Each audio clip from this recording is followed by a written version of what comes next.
김경래의 최강시사. 네, 김경래의 최강시사 3부 시작하겠습니다. 최근에 코로나 상황 보면요, 저희들이 뉴스 언박싱에서 잠깐 말씀을 드렸지만은 동부구치소 집단 감염이 굉장히 심각합니다. 지금 757명 누적 확진자가 그 정도 규모에 이르고 여기를 관심을 안 가졌던 것 같아요. 방역 당국도 그렇고 법무부도 마찬가지고. 그래서 초기에 진압을 실패한 거 아니냐. 이런 지적들도 좀 나오고 있습니다. 도대체 교도소는 어떤 공간이길래 이런 일들이 벌어지고 있는가? 우리가 교도소를 잘 모르지 않습니까? 교도소를 아주 잘 아시는 분, 한국 감옥의 현실에 대해서 꾸준히 지적해 오신 분을 모셨습니다. 인권연대 오창익 사무국장님 나와 계십니다. 안녕하세요. 네, 안녕하세요. 왜 감옥에 이렇게 관심이 많으셨어요? 감옥은 좋은 곳이 아닙니다. 그렇죠. 범죄자들이 가는 곳이죠. 네. 그러니까 한국 사회가 어느 정도 수준인지를 알려면 뭐 박물관이나 뭐 근사한 대학 또는 정부청사가 아니라 감옥에 가봐라 이런 얘기들이 오래전부터 있습니다. 뭐 러시아 문호 도스토옙스키부터 많은 사람들이 그런 얘기를 했는데요. 그 얘기는 뭐냐면 당연히 좋은 대접을 받지 못할 것 같은 사람들이 어떤 처지에서 어떻게 살고 있는가가 그 사회가 어떤 사회인지 알려준다는 거죠. 그리고 감옥에 가 있는 사람들이 정말 범죄자들이 가 있는데 그렇죠. 일찍이 우리가 유전 무죄 무전 유죄 뭐 이런 얘기 많이 하지 않았습니까? 변호사를 선임할 돈이 없는 사람은 감옥 갈 가능성이 높아지죠. 네. 소년원 같은 경우도 마찬가지예요. 부모가 다 계시는 집의 자녀보다는 한부모 가정이나 조성 가정이 소년원에 갈 가능성이 높아집니다. 그리고 법망을 요리조리 빠져나가는 사람들도 많다고 들었어요. 그런데 이른바 자범이라는 사람들은 어김없이 수감의 고통을 겪어야 되고, 그래서 형벌이라는 건 굉장히 공평하고 정의로워야 되는데 과연 정의롭냐고 전 국민이 지금 묻고 있는 겁니다. 그 과정에서 검찰개혁이든 법원개혁이든 하는 숙제도 우리가 함께 풀어야 되는 거고요. 그래서 하여튼 저는 인권운동가로서 정체성을 감옥을 자주 가는 거로 저의 정체성을 잡고 있습니다. 그래서 자주 갑니다. 자주 간다는 게 죄를 짓고 자주 간다는 건 아니잖아요. 수감은 아니고 방문입니다. 방문. 지금 문제가 되고 있는 동부구치소 같은 경우에도 제가 몇 번 갔나 정확히 세보진 않았지만 50번은 넘고 100번은 안 되고 그렇거든요. 그 안에 들어갔다는 거죠. 그러니까 뭐 면회하고 접견이라고 하는데 그래서 면회실 왔다 갔다 한 건 아니고 내부에 들어가서 여러 가지 활동을 한 게 50번은 넘고 100번은 안 되고 그런 것 같습니다. 그러니까 활동이라는 게 이제 수감자들에게 뭐 강의를 한다거나 뭐 이런 일인가요? 네네. 저희가 그런 교육 프로그램도 많이 운영하고요. 평화인문학이라고 그래가지고 수용자들도 어차피 사회로 돌아올 사람들이거든요. 그렇죠. 그러니까 어제 총리께서도 말씀하시기를 수감자들이니까 재소자들이니까 사회 내 전파의 우려는 좀 덜하다. 네. 덜하지만 없다는 건 아니거든요. 이분들이 재판받으러 법원에 가면 법원에서 집단 감염 우려가 있는 거예요. 조사받으러 검찰청 가면 마찬가지인 거고. 예. 그래서 어차피 사회로 돌아올 분들이기 때문에 사실은 단순히 그러니까 형벌만 주는 게 아니라 뭐 교육을 한다든지 특히 직업 교육을 한다든지 하는 게 굉장히 중요합니다. 예. 그래서 그런 데서 저희가 거둘 수 있는 역할을 많이 찾았죠. 지금 보니까요. 숫자로 보니까 동부구치소의 수용자하고 직원들 포함해서 한 2,800명 된대요. 네네. 그중에 확진자가 700명이 넘잖아요. 지금. 네. 700명, 800명 사이인데 그러면은 단순 계산만 해도 서너 명에 한 명이 지금 확진이 됐단 말이에요. 아니 도대체 잘 이해가 안 되는 거예요. 도대체 어떻게 생긴 공간이길래 이렇게 된 겁니까? 텔레비전 화면에서 아마 보셨을 텐데 그 4개 동으로 된 동은 다 연결돼 있습니다. 아파트형, 빌딩형 건물입니다. 요즘 그 교도소를 새로 짓는 게 굉장히 어렵습니다. 지금 가장 오래된 교도소는 안양교도소인데요. 안양교도소는 1963년에 지었습니다. 그러니까 좀 있으면 60년 되는 교도소거든요.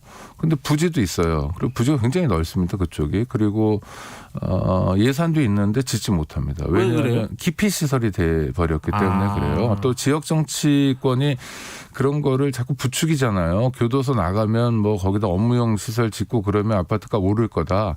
원래 교도소가 있었죠. 그리고 나서 아파트가 나중에 들어왔는데도 그런 얘기들을 합니다. 그래서 그 동부구치소는 부지 문제라든지 교도소 신축 문제를 해결하기 위해서 빌딩형, 아파트형으로 진 거예요. 그럴듯하더라고요, 보기에는. 근데 상당히 문제가 있습니다. 왜냐하면 교도소 생활에 대해서 영화나 드라마에서 나오는 건 대부분 거짓말 아니면 과장이거든요. 네. 이를테면 교도소는 식당이 없습니다. 밥을 어디서 먹냐? 그 감방이라고 부르는 공간이 있잖아요. 예. 그 공간에서 해결하는 거예요. 그러니까 먹고 자고 씻고 예. 뭐 용변 보고 쉬고 이런 일을 다 감방에서만 합니다. 예.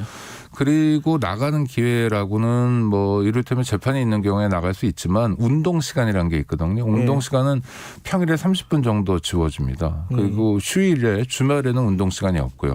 24시간 주말인 경우에 또 평일인 경우에 23시간 30분을 감방에서 생활해야 돼요. 감방에서 생활하는데 혼자 있지 않고 여럿이 함께 있거든요. 예. 통상적으로는 뭐 독방이라고 그러면 징벌받고 힘든 곳이라고 알려져 있지만 사실은 거꾸로입니다. 모든 재소자들이 독방을 선호해요. 왜냐하면 사회에 있을 때 혼자서 방을 썼거든요. 아니면 부부가 방을 그렇죠. 쓰거나. 그런데 얼굴도 모르고 생전 처음 보는 사람들 대여섯 명 또 8명, 7명이 함께 방을 쓰면 굉장히 힘듭니다. 그리고 이게 교도소가 뭐 20년 이상 지금 한국 감옥에서 가장 큰 문제가 뭐냐면 과밀 수용이라고 그래요. 좁은 공간에 너무 많은 사람을 가다 놓은 거예요. 그러니까 아무것도 안 됩니다. 교정 교화도 안 되고 뭐 기본적인 교육 활동을 진행하기도 어렵고요. 그 교도소에서 쓰는 은어인데 양쪽 어깨를 붙이고 자는 거를 네. 바닥에 보통 그렇게 자죠. 사람들이. 네. 그걸 떡잠이라고 합니다. 떡하니 잔다.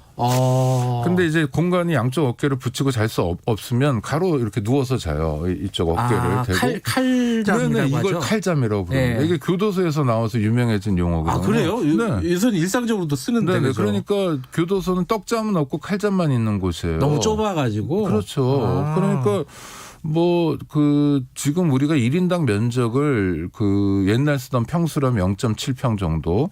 그러니까 2.1제곱미터 정도를 1인당 면적으로 하고 있어요, 지금요. 예. 그런데 그 면적을 오로지 자기가 누워서 쓸 수 있는 공간이 아니라 그 면적에 이를테면 싱크대도 들어와 있고 그렇거든요. 그러니까 굉장히 좁은 공간에 여러 사람이 살아야 되고 그 시간이 휴일은 24시간, 평일은 23시간 30분. 그러니까 감염 우려가 굉장히 높은 거죠. 그러니까 한 명이 감염이 됐다 그러면은 그게 퍼지는 건 시간 문제거든요. 그럼요. 그 동네는. 네네. 아니 같은 방에서 계속 생활하는데 23시간 30분 또는 뭐 24시간 내내 마스크 쓰고 살아라. 이거는 너무 힘든 일이잖아요.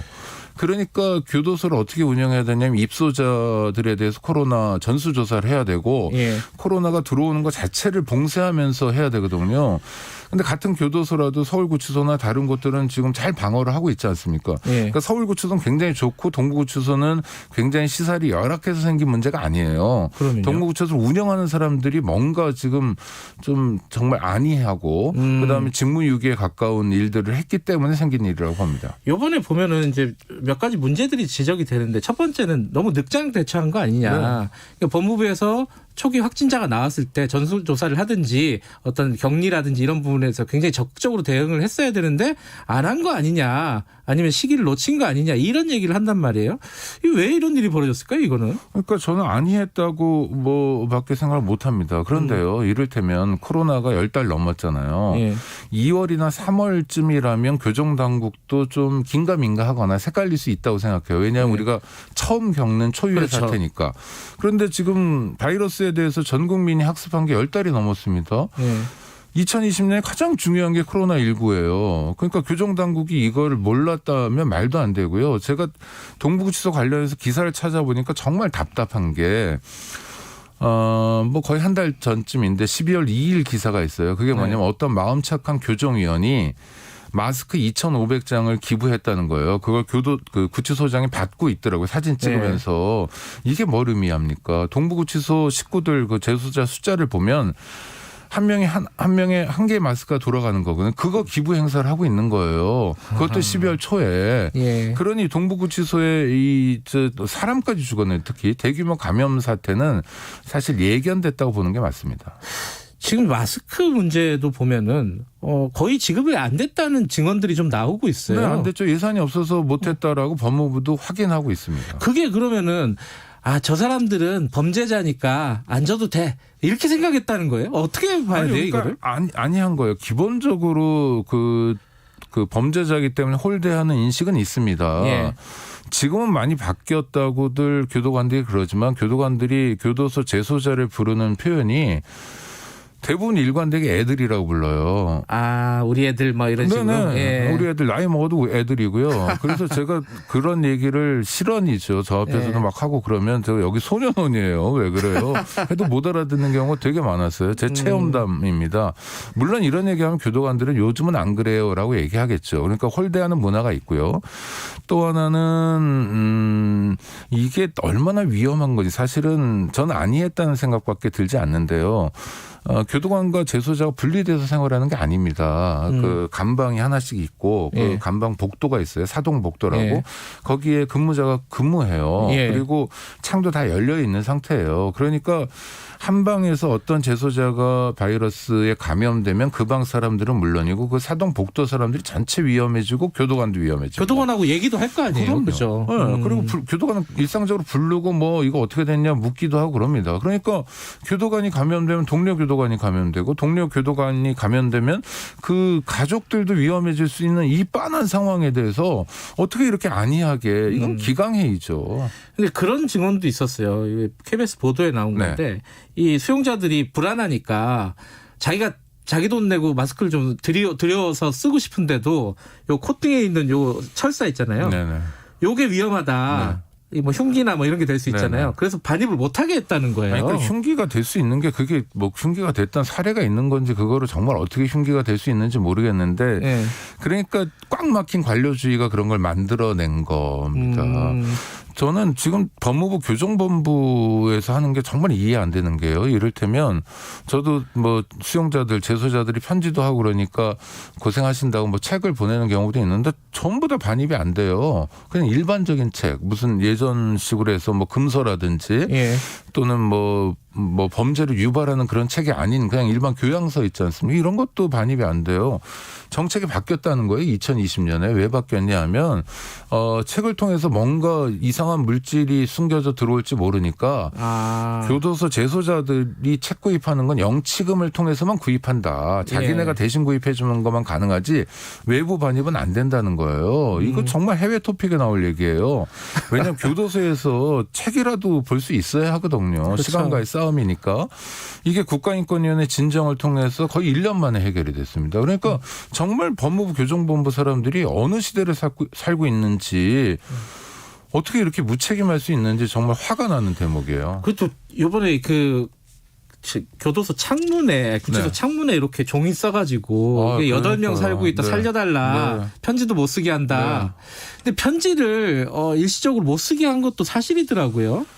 그러니까 이게 수용자를 어떻게 처우해야 되냐라는 법이 있어요. 수용자 처우에 관한 법률인데 이 법률이 가지는 가장 큰 문제가 교정당국 입장, 특히 교도소장, 구치소장 입장에서는 대부분의 일들을 할 수 있도록 되어 있습니다. 그러니까 이를테면 이런 거예요. 왜 그렇게 대규모 감염 사태가 있었냐 하면 독방이 아니라 홍거라고 그러는데 여러 방을 쓰기 때문에 생긴 문제예요. 근데 법률에는 어떻게 돼 있냐면 그 법의 13조인가에 독거 수용을 원칙으로 한다. 그러니까 독방이 원칙이에요. 당연하죠. 독방이어야 합니다. 누구랑 같이 부대낄 수 없어요. 그거 자체가 형벌이고 그거 자체가 고통이니까요. 그런데 독거로 하되 형편이 어려우면 홍거를 할 수 있다는 조항이 그다음에 3개쯤 따라붙어요.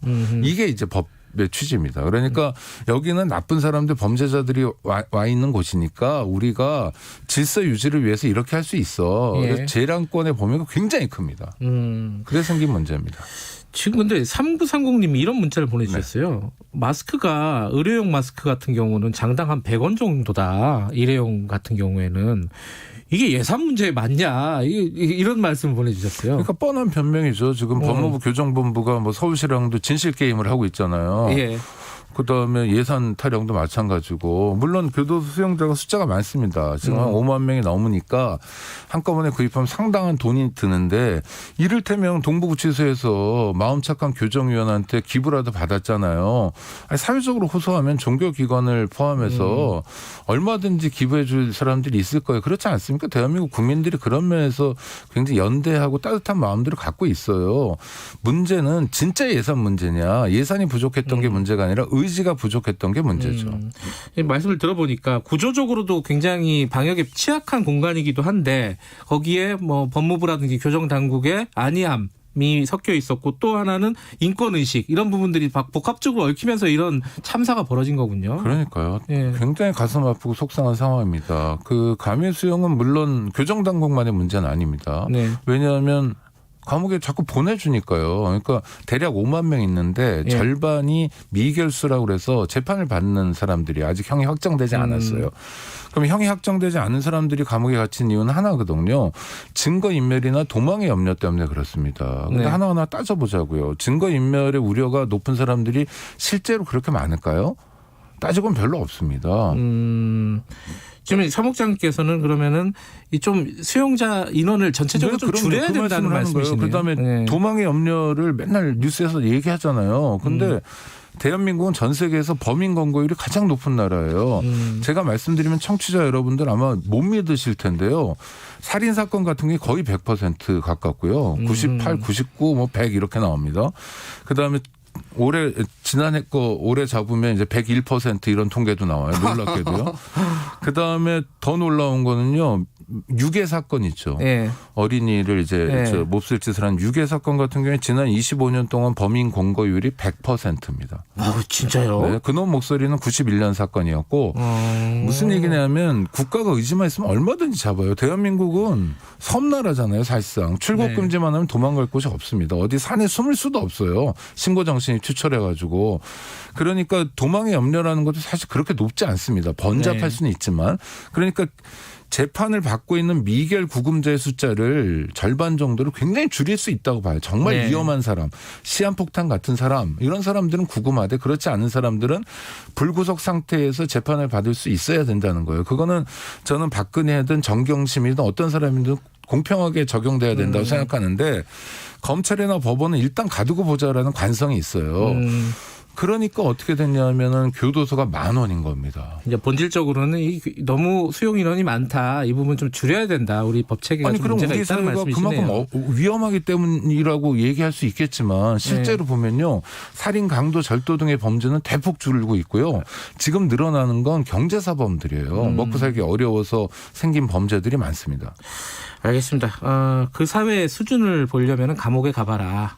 이 말씀이 기억이 나네요. 오늘 말씀 감사합니다. 네, 고맙습니다. 인권연대 오창익 사무국장님이었습니다. 지금 시각은 8시 47분입니다. 이 시각 교통정보입니다.